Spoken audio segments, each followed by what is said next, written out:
오늘 설교의 제목은 돈과 신앙입니다. 돈과 신앙. 이번 주와 이제 다음 주 2주간에 걸쳐서 돈에 대해서, 돈에 대해서 성경이 뭐라고 말씀하고 있는지 살펴보고 돈에 관한 성경적인 관점을 정리하고 정비하고 재정비하는 그런 시간을 갖도록 하겠습니다. 그러니까 이번 주 설교 제목은 돈과 신앙 1, 다음 주 설교 제목은 돈과 신앙 2가 되겠습니다. 그래서 이제 이 문제는 지난 5월 초에 우리 싱글 초원 청년들 1일 수련회에서 다루었던 내용입니다. 이제 청년들이 돈과 신앙의 문제에 대해서 이제 자체적으로 미리 공부하고 또 1일 수련회를 계획해서 함께 이 문제를 집중적으로 이제 논의했습니다. 청년들이 자발적으로 이 문제를 제기하고 또 자발적으로 이 문제에 대한 답을 다른 데에서가 아니라 성경에서 찾고자 이렇게 하는 시도였습니다. 그래서 이제 성경 말씀에 대한 이 청년들의 이런 태도, 돈 문제가 너무 중요한데 이 문제에 대한 답을 성경에서 찾아보자, 이런 청년들의 태도에 또 탐구 정신에 제가 개인적으로 도전을 받았고, 또 우리 교회의 미래에 대해서 하나님께서 복을 주시는구나, 희망을 주시는구나, 이런 생각이 들어서 참 감사하고 기뻤습니다. 그래서 이제 저도 가서 말씀을 전하면서 내용을 다루고 함께 토의하면서 이 내용은 이게 청년들만 알아서 될 일이 아니라 온 교회 성도들이 똑같이 공유하고 있어야 되는 말씀이구나 하는 생각이 필요성을 이제 느꼈습니다. 그래서 이제 그날 그 말씀이 너무 길어가지고 좀 힘들긴 했는데 한 시간에 커버하기는 너무 많고 해서 두 번에 나눠서 이번 주 다음 주 돈에 대해서 한번 살펴보고자 합니다. 그래서 돈 문제에 대해서 성경이 말하고 있는 바는 무엇인가, 이거를 이제 돈에 관한 8가지 질문에 답하는 방식으로 정리하겠습니다. 그래서 살펴볼 8가지 질문은 일단 이렇습니다. 차근차근 또 볼 거니까요. 1. 돈 문제는 왜 그렇게 중요한가? 2. 돈은 죄인가? 3. 돈을 벌어야 하는가? 4. 일은 해야 하는가? 5. 얼마나 벌어야 하는가? 6. 돈을 어떻게 쓸 것인가? 7. 교회에서 돈은 금기어인가? 8. 돈에 관하여 나는 무엇이 되어야 하는가? 요 8가지 질문에 대한 답을 하는 과정에서, 말씀으로부터 하면서 우리가 이 문제에 대해서 성경적 관점을 정리해 보겠습니다. 첫 번째 질문, 돈 문제가 성도들에게 왜 이렇게 중요한가? 돈 문제는 왜 그렇게 중요한가? 네 보물이 있는 곳에는 네 마음도 있느니라. 마태복음 6장 21절. 돈 가는 곳에 뭐도 간다? 마음도 간다. 그래서 이 돈 문제를 딱 보면은 이것은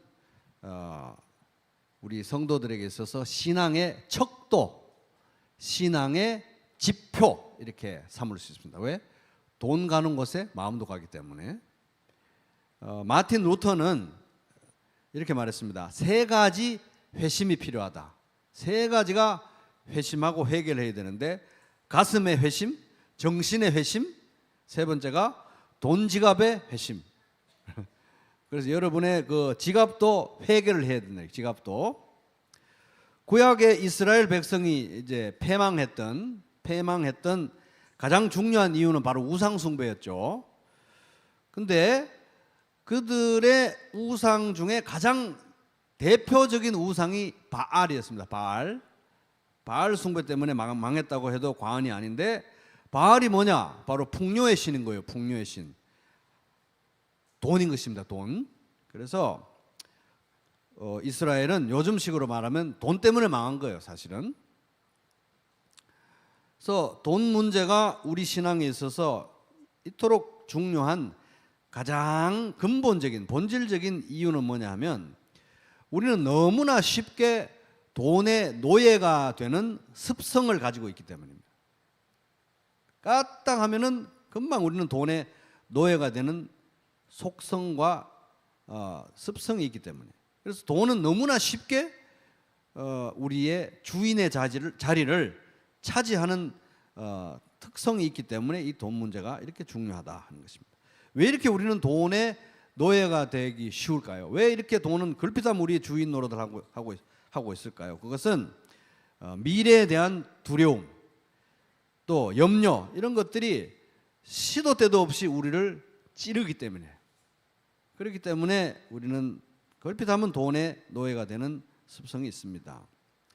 결국 이 돈의 문제는 주인의 문제입니다. 주인의 문제. 따라 볼게요. 주인의 문제. 돈의 문제는 주인의 문제. 돈의 문제는. 그래서 오늘 말씀 6장 24절 마태복음 엄청나게 중요한 말씀입니다. 자, 한번 더 같이 읽어보겠습니다. 시작. 한 사람이 두 주인을 섬기지 못할 것이니 혹 이를 미워하고 저를 사랑하거나 혹 이를 중히 여기고 저를 경히 여김이라. 너희가 하나님과 재물을 겸하여 섬기지 못하느니라. 그래서 마태복음 6장 24절이 딱 여기 나오고 25절부터 쭉 내려가는 내용은 이제 무엇을 먹을까, 무엇을 입을까, 뭐 이런 거 염려하지 말고 하나님 나라와 그의 의를 먼저 구하라는 내용이 쭉 나오는 거예요. 25절부터. 근데 25절이 무슨 말로 시작하죠? 그러므로 나올 때 여러분 깜짝 놀라야 된다 그랬죠. 그러므로 인과관계, 앞의 내용이 뒤의 내용의 원인이 되는 거예요. 그래서 오늘 무엇을 먹을까, 내일 뭘 입을까 이런 거 염려하지 말고 하나님 나라와 그의 의를 먼저 구해야 되는 이유가 뭐냐? 24절이 이유인 것입니다. 두 주인을 섬길 수 없기 때문에. 그래서 24절이 엄청 중요한 거예요. 여기에 이제 재물로 번역된 이 헬라어 단어는 맘몬인데 아람어에서 온 단어입니다. 아람어로 맘몬은 부, 재물, 소유 이런 의미입니다. 하나님 저는 뭐 열심히 할 거니까요. 돈도 섬기고 하나님도 섬길 수 있어요. 저 열심히 할 겁니다. 지켜봐 주세요 하나님. 아니라는 것입니다. 착각이라는 거예요.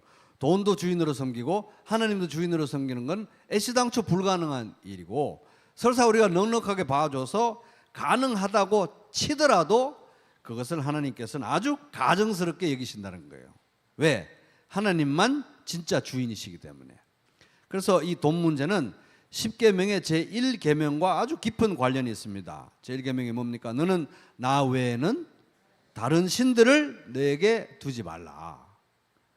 돈의 노예가 된다는 건 뭡니까? 돈의 노예가 된다는 것은 하나님 외에 다른 신을 섬긴다는 것이고, 하나님 외에 다른 신을 섬긴다는 것은 우상숭배이고, 우상숭배를 한다는 것은 죄라는 거죠. 제1계명에 대한 죄라는 것입니다.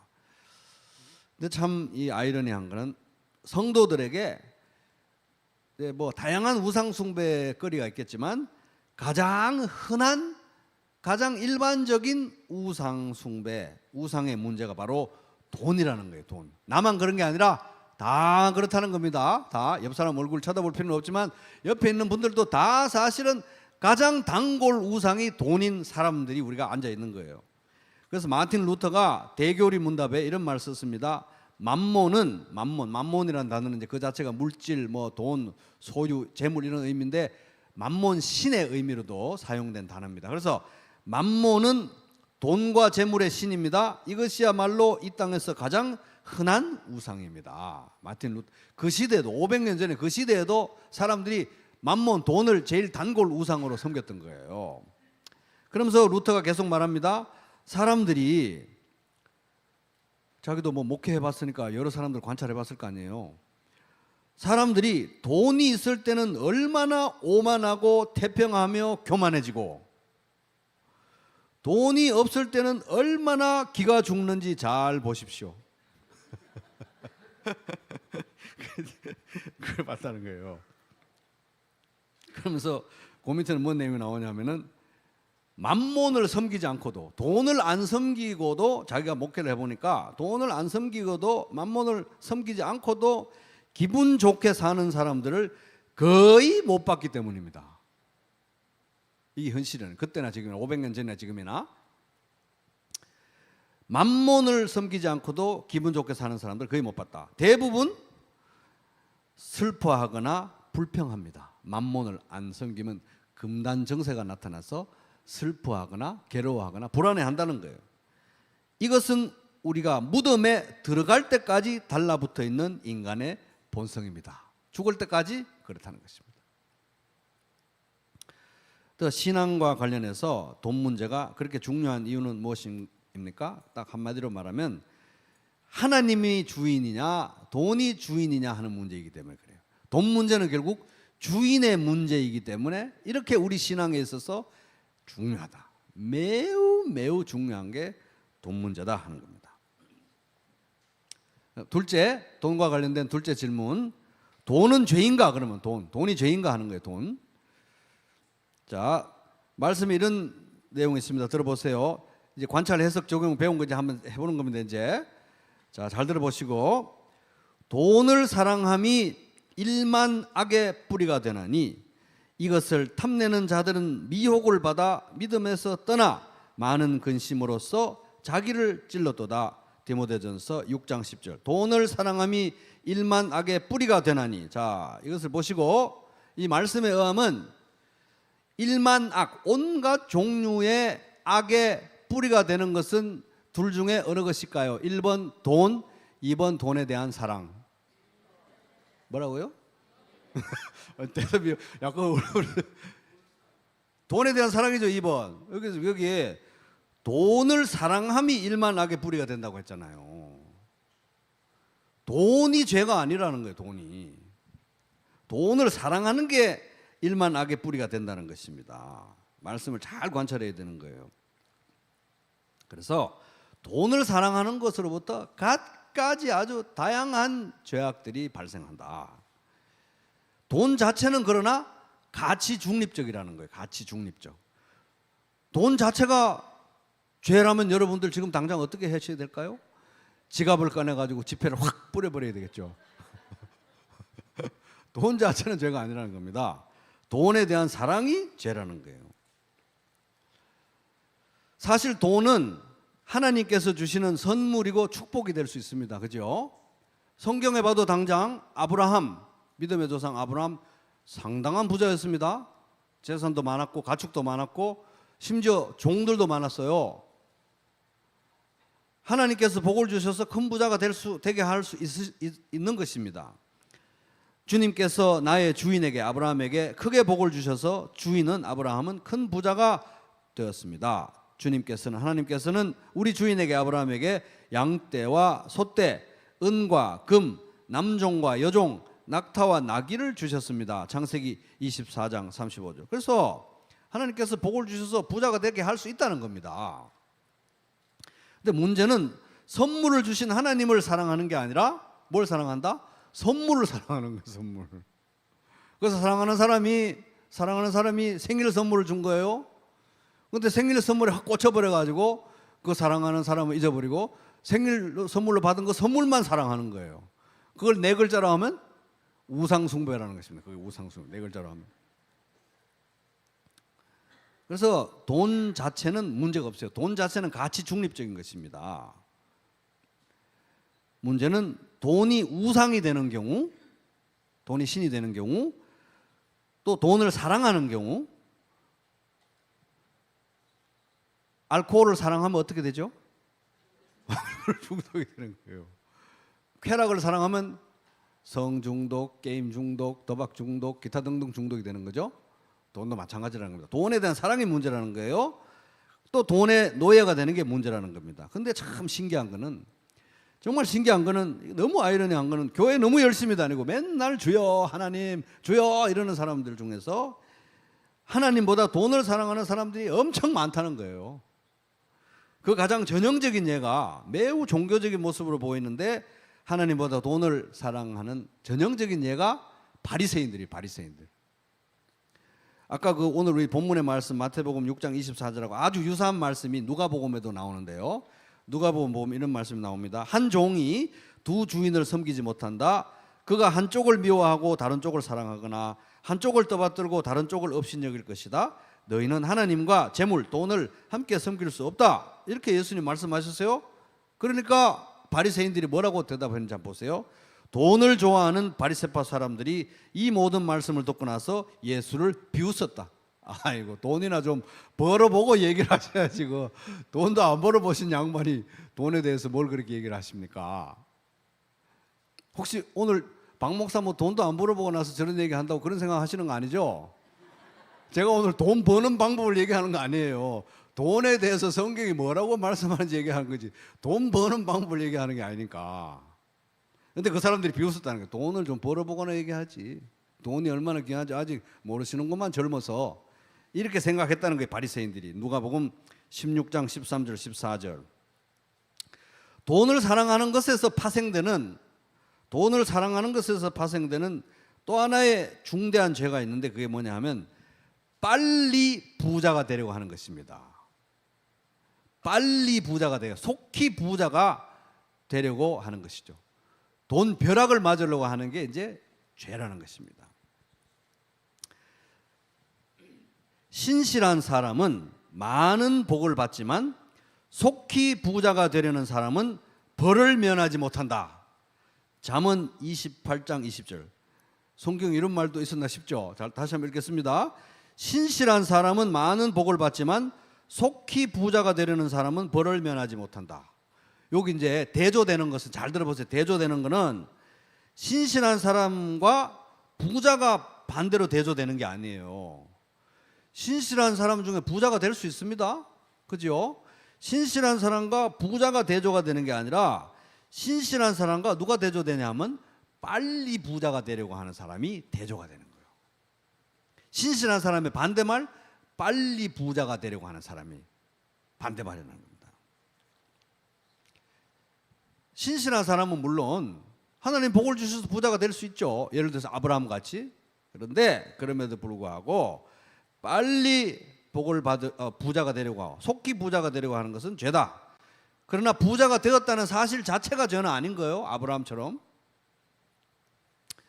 그래서 여기서 이제 말하는 것은 하나님이 주시는 복으로 부자가 된 그 사실을 가리키는 게 아니라, 나의 힘으로 나 부자 될 수 있어, 나의 힘으로, 또는 정직하지 않은 방식으로 어떻게든 부자가 돼야 되니까, 또는 신앙의 우선순위를 제껴두고 부자가 되는 게 최고야. 하나님 나라와 의를 먼저 구하는 우선순위를 다 제껴두고, 그러다 보니까 수단과 방법을 안 가리면서 신앙 양심을 버리면서까지 빨리 부자가 되려고 하는 것은 악하다. 왜? 탐심이기 때문에. 탐심이기 때문에, 탐욕이기 때문에 그렇습니다. 하나님의 시간에, 하나님의 방법으로, 하나님의 뜻에 맞게 하나님께서 주시는 만큼에 만족하지 못하고 안심하지 못하고 끊임없이 자기 자신과 남을 비교하면서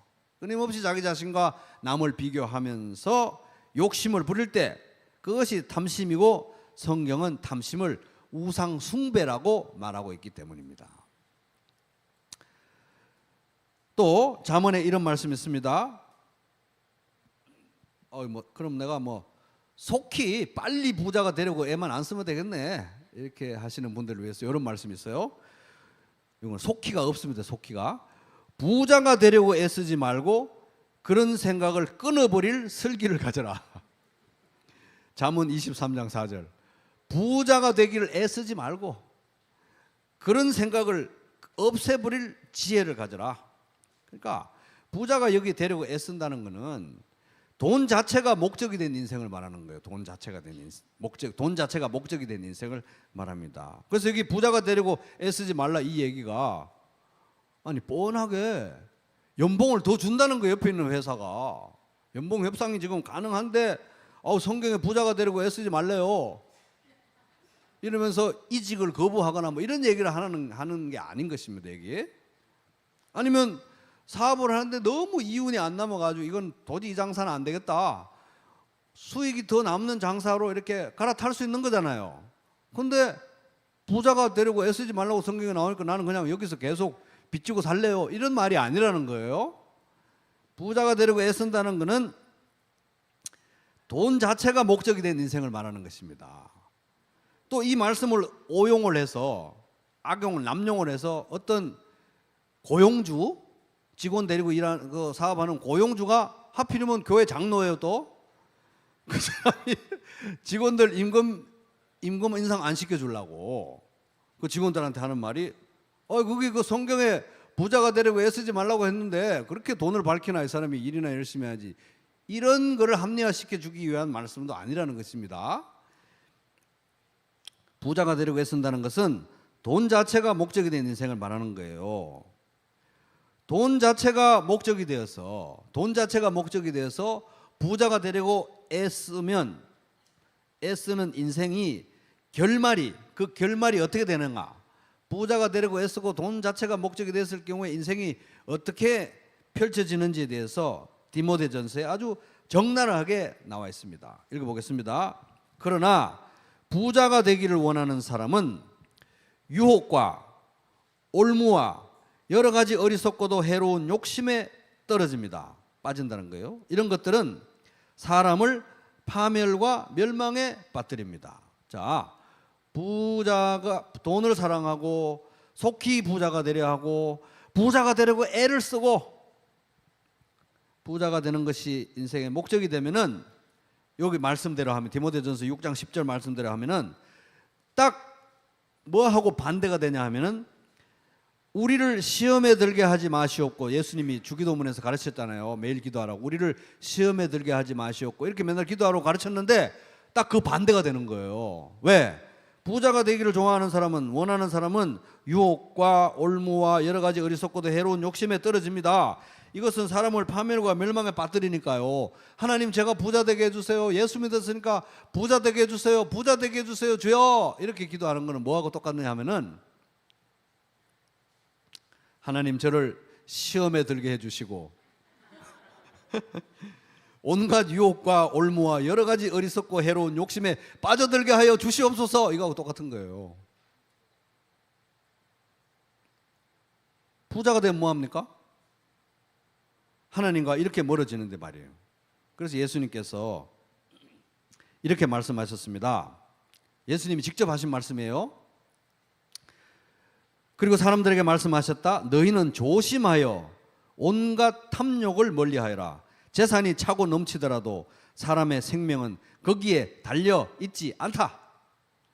누가복음 12장 15절. 사는 것처럼 살고 하나님 주신 영생을 누리고 정말 사는 맛나게 사는 거는 돈 문제가 아니라는 거예요. 돈 문제 아니라는 것입니다. 돈이 차고 넘쳐도 하나님과의 관계가 바르지 못하면 사는 것처럼 못 산다는 거예요. 생명을 누릴 수 없다는 것입니다. 이게 엄연한 현실이라는 것입니다. 그래서 성경에 아무리 찾아보세요. 365번을 읽더라도 성경에는 절대로 부자 되게 해주세요라고 기도하라고 가르치는 곳은 아무 데도 없습니다. 그래서 오늘 정말 미련이 남으시더라도 오늘 이 말씀을 듣고 혹시라도 지금까지 부자 되게 해주세요라고 기도했다면 그 기도 오늘 내려놔야 되는 거예요. 비성경적인 기도라는 거죠. 부자 되게 해주세요 이런 말은 성경에 안 나오는 거예요. 그리고 예수 믿으면 부자 된다는 말도 없어요. 성경에. 부자 되게 해주세요라는 기도도 하지 말라는 것입니다. 비성경적인 기도라는 거예요. 부자가 되려고 애쓰는 거 오히려 온갖 죄악의 출발점이 된다고 성경에 말하지 부자 되게 해주세요라고 기도하라고 성경이 안 가르친다는 겁니다. 그래서 대신에 부자 되게 해주세요라는 기도 대신에 성경에 돈에 대해서 이렇게 기도하라고 말씀. 정말 아름다운 기도문인데 제가 있는 그대로 읽어드리겠습니다. 성경에 나와요. 돈에 대해서 오늘부터 여러분 이렇게 기도하시기 바랍니다. 부자 되게 해주세요. 부자 되게 해달라고 기도할게. 이런 얘기 서로 하지 마시고 부자 되게 해달라고 기도도 마시고 돈에 대해서는 오늘부터 이렇게 기도하시기 바랍니다. 잘 들어보세요. 주님께 두 가지 간청을 드리오니 제가 죽기 전에 그것을 이루어 주십시오. 허위와 거짓말을 저에게서 멀리하여 주시고 너무 자기가 거짓된 존재니까 일단 죄 좀 안 짓고 살게 해주세요. 기도하는 거예요. 허위와 거짓말을 저에게서 멀리하게 해주시고 저를 가난하게도 부유하게도 하지 마시고 오직 저에게 필요한 양식만을 주십시오. 가난하게도 부하게도 마시고 제가 배가 불러서 주님을 부인하면서 주가 누구냐, 하나님 누구냐 라고 말하지 않게 해주시고, 제가 가난해서 도둑질하거나 하나님의 이름을 욕되게 하거나 하지 않도록 하여 주십시오. 잠언 30장 7절부터 9절, 아굴이라는 사람이 이렇게 기도했습니다. 성경에 적힌 거 뭐예요? 돈에 대해서는 앞으로 이렇게 기도하라는 거예요. 부자 되게 해주세요. 이제 다 지워버리고, 부하게도 마시고 가난하게도 마시고,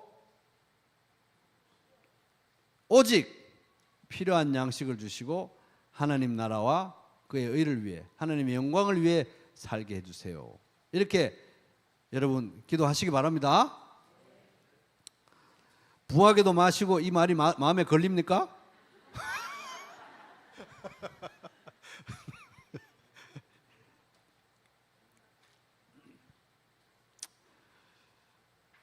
저도 이게 부하게도 마시고가 마음에 걸렸던 게 오랫동안 걸린 건 사실이에요. 아, 주여 이 기도만 좀 안 하면 안 되나요? 그런 생각이 들겠는데, 이게 맞습니다. 그건 구약의 기도잖아요. 구약의 기도. 구약 성도나 그렇게 기도했지. 이러면서 또 빠져나가려는 분들을 위해서 예수님께서 쐐기를 박으셨어요. 예수님께서 이걸 한마디로 압축을 해가지고 기도를 가르치셨는데, 들어보세요. 오늘 우리에게 일용할 양식을 주시옵고. 그러니까 빠져나가고, 예수님이 가르치셨잖아요. 이게 그 기도예요. 부하게도 마시고 가난하게도 마시고 일용할 양식, 이걸 달라는 말은 결국 뭐 하나님 다음 달 쓸 돈도 주지도 마시고 그저 입에 풀칠, 다음 끼 풀칠만 하기, 이런 기도가 아니에요. 이게 비유적으로 그렇다는 거지, 필요를 채워달라는 기도입니다. 필요를 채워달라는 기도예요. 그래서 여러분, 오늘부터 부자 되게 해달라는 기도 이제 다 지워버리시기 바랍니다. 기도 노트에서. 아멘. 뭔가 막 부자 되게 해주세요라는 기도 안 하려고 하니까 막 저주받는 기분이 드세요 혹시? 부자 되기 애쓰는 사람은 온갖 탐욕과 그 유혹에 빠져서 시험에 들게 해주세요라고 기도하는 거 똑같다고 성경이 말하고 있잖아요.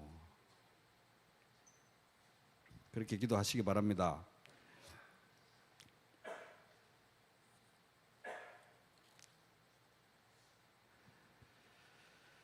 부자 되게 해달라고 기도하는 것도 아니고, 벼락 부자 되게 해달라는 것도 아니고, 무슨 누구보다 더 잘 살게 해달라는 기도도 아니고, 하나님 나라와 의를 먼저 구하고 싶습니다. 하나님, 하늘에 계신 우리 아버지, 이름이 거룩히 여김을 받으시고 나라가 임하시고 뜻이 하늘에서 이룬 같이 땅에서도 이루어지는 하나님 나라와 의를 먼저 구하는 삶을 살고 싶어요, 주님. 그러니까요, 주님, 저에게 일용할 양식을 주십시오. 이렇게 주기도문에 나오잖아요. 하나님 나라와 의를 먼저 구하고 살고 싶으니까 하나님, 왕같은 제사장으로 제가 품위를 잃지 않도록 일용할 양식을 주십시오. 이렇게 기도하는데 하나님께서 응답하지 않으시겠습니까? 반드시 응답하실 줄로 믿습니다. 옆 사람에게 반드시 응답하십니다. 이렇게 좀 확신을 좀 주세요. 반드시 응답하십니다. 무슨 뭐 부자 되게 해달라는 거 아니잖아요. 하나님 나라와 의를 먼저 구하는데 품위 유지할 수 있도록 일용할 양식을 주십시오 기도하는데 응답하지 않으시겠냐는 거요. 기도하는 것 이상으로 넉넉하게 주실 것입니다. 이렇게 일용할 양식을 달라고 소소하게 기도해도 괜찮은 이유가 뭐냐? 이유가 뭐냐? 온 세상의 주인이신 예수님이 나의 주인이고, 그 예수님이 나를 소유로 삼으셨고 책임지시고, 그리고 그 예수님 안에서 하늘에 속한 모든 신령한 복을 받았고, 이미 또 받고 있고 계속 받고 영원히 받을 것인데 손해보는 게 아니라는 것입니다. 오히려 그 반대가 소탐 대실이죠. 돈이 죄인가? 아니라는 겁니다. 돈 자체는 죄 아닙니다. 돈 자체는 가치 중립적입니다. 다만 돈을 사랑하거나 돈의 노예가 되거나 돈 자체가 인생의 목적이 되어 빨리 부자가 되려고 하는 것은 죄다 하는 것입니다. 그럼 셋째 질문, 돈을 벌어야 하는가? 여기까지 들으면 지금 뭐 돈을 벌라는 거야 말라는 거야 이런 생각이 들 수 있습니다. 자, 돈을 벌어야 되는지 말아야 되는지 제가 말씀 읽어 드릴 테니까 이 말씀을 근거로 한번 예 아니오로 대답해 보시기 바라요. 좀 이따가 말씀에 이런 얘기 있습니다. 우리가 여러분과 함께 있을 때 일하기를 싫어하는 사람은 먹지도 말라 하고 거듭 명하였습니다. 그런데 우리가 들으니 여러분 가운데 무절제하게 살면서 일은 하지 않고 일을 만들기만 하는 사람이 들어 있다고 합니다. 이런 사람들에게 우리는 주 예수 그리스도 안에서 명하며 또 권면합니다. 조용히 일해서 자기 먹을 것을 자기가 벌어서 먹으십시오. 데살로니가 후서 3장 10절에서 12절. 자, 돈 벌어야 됩니까? 안 벌어야 됩니까? 돈 벌어야죠. 돈 벌으려고 여기 나와 있잖아요. 근데 사실 돈 벌어야 된다는 것보다 더 정확한 말은 일을 해야 하는 것입니다. 돈 번다는 것보다 더 정확한 표현은 일을 한다는 거예요. 일을 해라는 것입니다. 왜? 일을 해야 또 돈을 버니까, 그죠? 그래서 성경은 일도 안 하고 게을러서 먹을 것이 없는 사람, 일을 안 해서 게을러서 먹을 것이 없는 사람에 대해서 개미보다 못한 사람으로 묘사하면서 개미한테 가서 배우라고 성경은 말합니다. 게으른 사람아, 개미에게 가서 그들이 사는 것을 살펴보고 지혜를 얻어라. 개미는 우두머리도 없고 지휘관도 없고 통치자도 없지만 여름 동안 양식을 마련하고, 개미도 저금할 줄 안다는 거예요. 저축 다 안 쓰고 여름 동안 양식을 마련하고 추수 때에 먹이를 모아둔다. 게으른 사람아, 언제까지 누워 있으려느냐? 언제 잠 깨어서 일어나려느냐? 조금만 더 자야지, 조금만 더 눈을 붙여야지, 조금만 더 팔을 베고 누워 있어야지 하면 너에게 가난이 강도처럼 들이닥치고 빈곤이 방패로 무장한 용사처럼 달려들 것이다. 잠언 6장 6절에서 11절. 돈 벌어야 되는 겁니다. 일해야 되는 거예요. 돈을 왜 벌어야 되느냐? 첫째, 생계를 유지하기 위해서. 그리고 우리가 여러분에게 명령한 대로 조용하게 살기를 힘쓰고 자기 일에 전념하고 자기 손으로 일을 하십시오. 그리하여 여러분은 바깥 사람을 대하여 품위 있게 살아가야 하고 또 아무에게도 신세를 지는 일이 없도록 해야 할 것입니다. 데살로니가전서 4장 11절부터 12절. 생계 유지를 위해서 일해야 되는 거예요. 돈 벌어야 되는 것입니다. 돈 번다기보다 더 정확한 표현은 일을 하는 거예요. 일. 또 일을 하고 돈을 벌어야 되는 이유 둘째, 가족을 돌보기 위해서. 자, 누구든지 자기 친족, 특히 자기 가족을 돌보지 아니하면 믿음을 배반한 자요 불신자보다 더 악한 자니라. 디모데전서 5장 8절. 돈도 안 벌고 일도 안 하고 가족 안 돌보면 불신자보다 못하다는 것입니다. 셋째, 돈을 벌어야 되는 이유, 보람과 즐거움을 누리기 위해서. 사람에게는 먹는 것과 마시는 것, 자기가 하는 수고에서 스스로 보람을 느끼는 것, 이보다 더 좋은 것은 없다. 알고 보니 이것도 하나님이 주시는 것, 그분께서 주시지 않고서야 누가 먹을 수 있으며 누가 즐길 수 있겠는가. 전도서 2장 24절 25절. 연봉이 많으면 많은 대로, 적으면 적은 대로, 남이 부러워한 직장이든 뭐 안 부러워하는 직장이든 버는 한도 내에서 지혜롭게 일하고 나서 소득을 가지고 저녁에 된장찌개도 보글보글 끓이고 김치찌개도 보글보글 끓이고 이렇게 해서 계란 후라이도 좀 해서 맛있게 먹는, 이게 하나님께서 주신 복이라는 것입니다. 복, 귀한 복이라는 거예요. 그리고 또 나는 나를 위해서 돈 10원도 안 쓸 거야 이러는 거 말고 형편껏 낭비하지 말고 뭐 소소하게 요것도 저것도 좀 사고 기분 전환도 좀 할 줄 알아야 된다는 거예요. 돈을 벌어야 되는 이유 네 번째, 가난한 이웃, 특히 형제 자매들을 위해서 돕기 위해서. 형제 자매들을, 성도들을 돕기 위해서. 도둑질하는 사람은 다시는 도둑질하지 말고 수고를 하여 제 손으로, 자기 손으로 떳떳하게 벌이를 하십시오. 돈 벌으라는 겁니다. 그리하여 오히려 궁핍한 사람들에게 나누어 줄 것이 있게 하십시오. 에베소서 4장 28절. 근데 이제 가난한 사람들 도울 때 제일 우선순위는 성도들 먼저 돕는 겁니다. 그러므로 기회 있을 동안에 모든 사람에게 선한 일을 합시다. 특히 믿음의 식구들에게 더욱 그렇게 합시다. 갈라디아서 6장 10절. 그리고 또 돈 벌어야 되는 이유, 복음의 진보, 영혼 구원을 위해서입니다. 그러므로 너희에게 말한다. 불의한 재물, 이 불의한 재물은 세상에서 버는 재물을 말하는 거예요. 이 세상이 얼마나 불의합니까? 이 세상에서 벌고 살아야 되는 게 피곤하죠. 또 불의한 재물로 친구를 사귀어라. 그래서 그 재물이 없어질 때 그들이 너희를 영원한 처소로 맞아들이게 하라. 누가복음 16장 9절. 그래서 내가 수고해서 번 돈으로 그 누구 밥 사주고 누구 책 사주고 그렇게 선물해가면서 예수 믿자, 예수 믿으세요 해서 그 사람이 돈 얼마 몇만 원 뭐 몇십만 원 써서 구원받고 천국 가면은 이거보다 더 남는 투자가 어디 있냐 하는 것입니다. 그리고 또 돈을 벌어야 되는 이유, 그리고 이제 복음을 위해서 돈 쓴 사람들, 복음의 진보를 위해서 투자한 사람들의 전형적인 예가 요새 우리 빌립보서 많이 읽고 있잖아요. 빌립보 성도들이에요. 내가 너희를 생각할 때마다 나의 하나님께 감사하며 간구할 때마다 너희 무리를 위하여 기쁨으로 항상 간구함은 너희가 첫날부터 이제까지 복음을 위하여 복음을 위한 일에 참여 헌금했다는 것입니다. 참여했기 때문이다. 빌립보서 1장 3절에서 5절. 자, 돈에 대한 네 번째 질문 오늘 여기까지만 합니다. 네 번째 질문은 일은 해야 하는가? 일을 해야 하는가? 일은 해야 하는가? 안식일에 관한 10계명 있죠. 안식일을 기억하며 그 날을 거룩하게 지켜라. 그러고 나서 하는 말씀이 너희는 엿새 동안 모든 일을 힘써 하여라. 요새는 뭐 주 5일 근무긴 하지만은 출애굽기 20장 8절 9절 안식일에 대한 명령에서 전제되어 있는 게 주중에 일을 한다는 거예요. 일을 한다는 것입니다. 일은 뭐 그게 연봉이 세든 약하든 남들이 알아주는 일이건 아니건 일은 신성한 것입니다. 하나님이 주신 거예요. 그러면서 일은 창조 때부터 에덴 동산에서부터 인간의 가장 중요한 존재 방식이에요. 따라해볼게요. 존재 방식. 일은 인간의 가장 중요한 존재 방식입니다. 어떤 사람들은 일은 그거 인간이 타락했기 때문에 하는 거 아니에요? 이렇게 얘기합니다. 그거 아닙니다. 틀린 거예요. 일은 인간이 타락했기 때문에 하는 게 아니라 에덴 동산에서 이미 타락하기 전부터 사람들이 일을 하고 있었어요. 여호와 하나님께서 그 사람을 데려다가 에덴 동산에 두어서 동산을 일구고 지키게 하셨습니다. 창세기 2장 15절. 타락 전에 에덴 동산에서 할 일이 많았습니다. 그리고 천국 가서도 착하고 충성된 종에게 더 큰 걸 맡기겠다 하셨잖아요. 할 일이 있는 거예요. 천국 가서 맨날 주스 마시고 해변에 누워가지고 그러니까 뭐 얼마나 천국이 지겹겠어요. 그런 거 아닙니다. 일은 하나님의 복이에요. 복, 선물이고 특권입니다. 그래서 일 자체는 아주 아름다운 인간 존재 방식이래요. 근데 우리가 일을 또 그럼 왜 해야 되느냐 한번 정리해 볼게요. 일을 왜 해야 되느냐?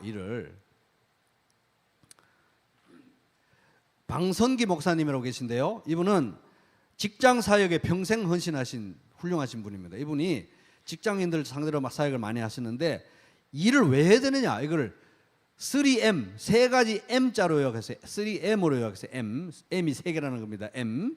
첫 번째 M은 머니 해도 머니, 돈이죠. 왜 일을 하느냐? 돈 때문에 한다는 거예요. 돈 때문에. 또 교회 다니는 사람들 중에 꼭 이런 사람들이 있습니다. 저 돈 보고 일하는 거 아니에요. 뭔 말 하는 거예요? 돈 때문에 일하는 거죠. 돈 때문에 하는 일이 아니면 뭡니까 그게? 네 글자로? 취미활동. 일을 돈 때문에 하는 거죠. 다 돈 때문에 일을 하는 거예요. 돈 때문에 일하는 거에 대해서 부끄럽게 생각하면 안 됩니다. 돈 때문에 일해야죠. 그런데 그게 다가 아니라는 거예요. 다가 아니라는 겁니다. 그럼 두 번째 M은 뭐냐? meaning이에요. meaning. 의미입니다. 의미. meaning. 돈 때문에 일하지만 그게 다가 아니고 일이라고 해서 또 다 일이 아니에요. 하나님 인정하시는. 왜냐하면 어떤 일은 사람들에게 해를 끼쳐요.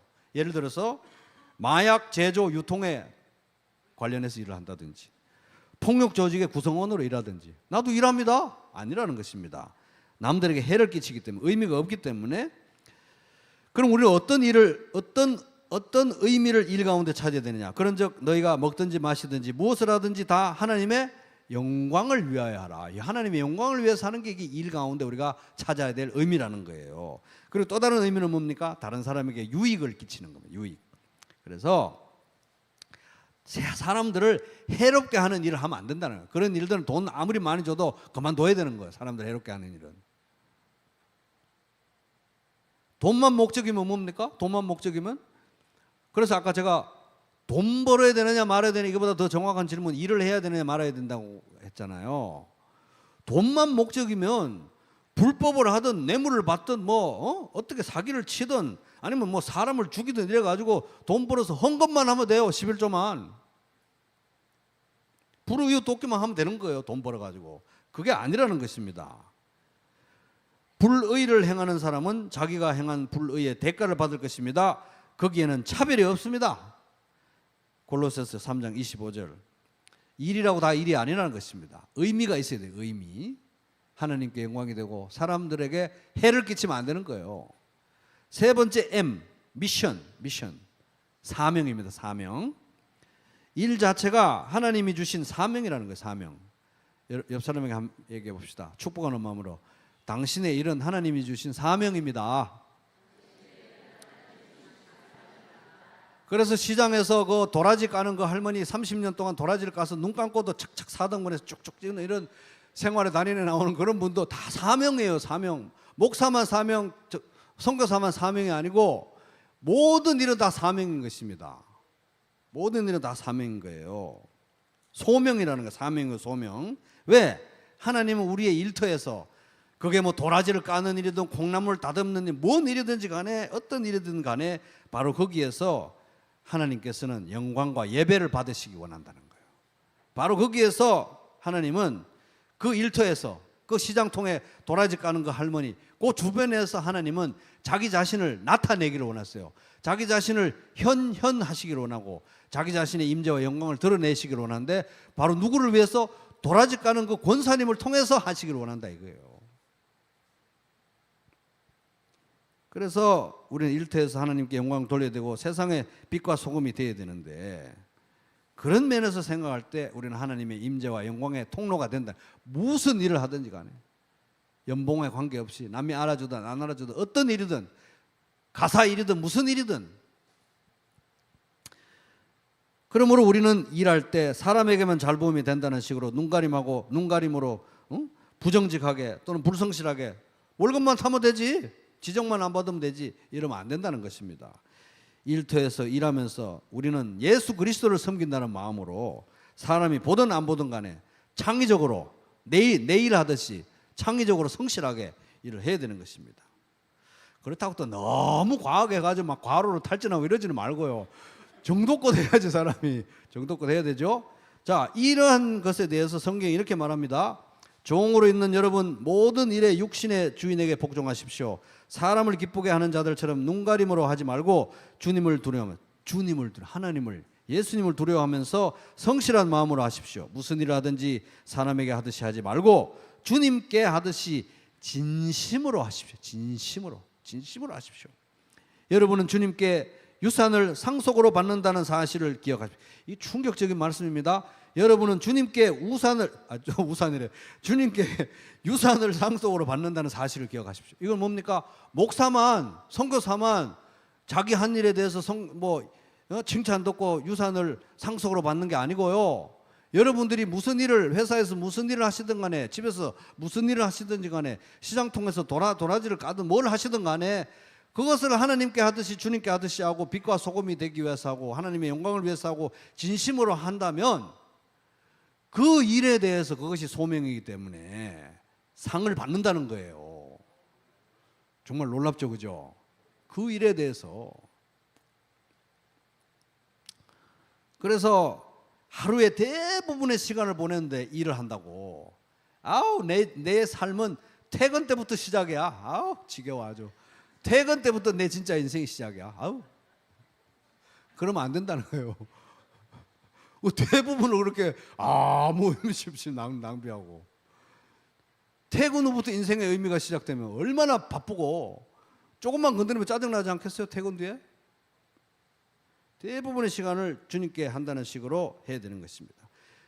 여러분이 섬기는 분은 주 그리스도이십니다. 일터에서 불의를 행하는 사람은 자기가 행한 불의의 대가를 받을 것입니다. 그렇다고 해서 막 회사에서 시키니까 불의를 행하고 뇌물도 받고 사람도 죽이고 이러면 안 된다는 거예요. 거기에는 사람을 보고 차별을 하는 일이 없습니다. 돈만 벌면 된다는 식으로 일하는 건 성경적이지도 않고요. 비성경적인 것입니다. 돈만 벌면 되지 그리스도인이 가서 돈만 벌면 나에게 돈만 벌면 돼 이런 식으로 일하는 건 성도가 할 일이 아니라는 것입니다. 사명으로서 그리스도의 임재의 통로로서 하나님의 영광을 위해서 직장에 여러분 충성하시기 바랍니다. 복음의 능력을 드러내고 직장 동료들과의 방금 아멘 소리가 약한 거 보니까 우리 부장님이 얼마나 독한 인간인지 알면 저런 소리 못 할 거야. 지금 노예들에게 하는 말씀이에요. 종으로 사는 여러분 주님께 하듯이 하십시오. 그를 보고 하지 말고 김 과장, 김 부장을 보고 하지 말고 주님을 보고 하는 것입니다. 그렇다고 해서 직장에서 막 학대받고 어뷰즈 당하고 한데도 그거 저 인권센터 전화도 안 오고 막 계속 당하라는 얘기는 아니고요. 분별 있게. 그래서 복음의 능력을 드러내고 직장 동료들과의 대화 가운데 자연스럽게 그렇게 성실하게 일하면 직장 동료들하고 커피를 한잔 하든 밥을 먹든 자연스럽게 성도들이래 그 동료들이 여러분에게 소망에 관한 이유를 묻지 않겠습니까? 당신은 어떻게 그런 태도로 맨날 일하나요? 아우 나는 지겨워 죽겠는데.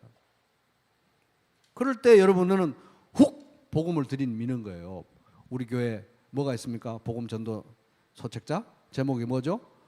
복음 교실 전해주라는. 그러니까 항상 제가 여분으로 가지고 다니라고 말씀드렸잖아요. 아직도 여분으로 안 가지고 계신 분은 누구한테 말씀하시면 됩니까? 주월숙 자매님께 말씀하세요. 여분으로 항상 몇 권을 가지고 다니고 그렇게 질문이 들어올 때 드리시기 바라요. 그래서 우리는 돈을 벌어야 됩니다. 돈을 벌기 위해 일을 해야 됩니다. 그러나 일은 돈 벌기 위한 목적만은 아닙니다. 일은 우리가 의미 있는 삶을 살게 하고 하나님이 주신 소명으로서의 의미를 가집니다. 그리고 일터는 하나님이 주신 소명의 장소, 사명의 장소.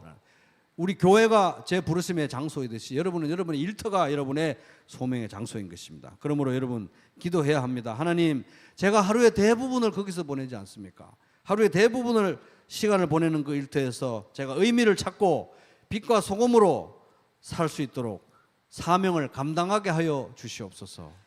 그렇게 여러분 기도하시기 바랍니다. 그러는 가운데 영혼 구원의 통로가 되고 하나님께 영광을 돌리는 복된 일터, 복된 노동, 복된 일 되시기를 주님의 이름으로 축복합니다.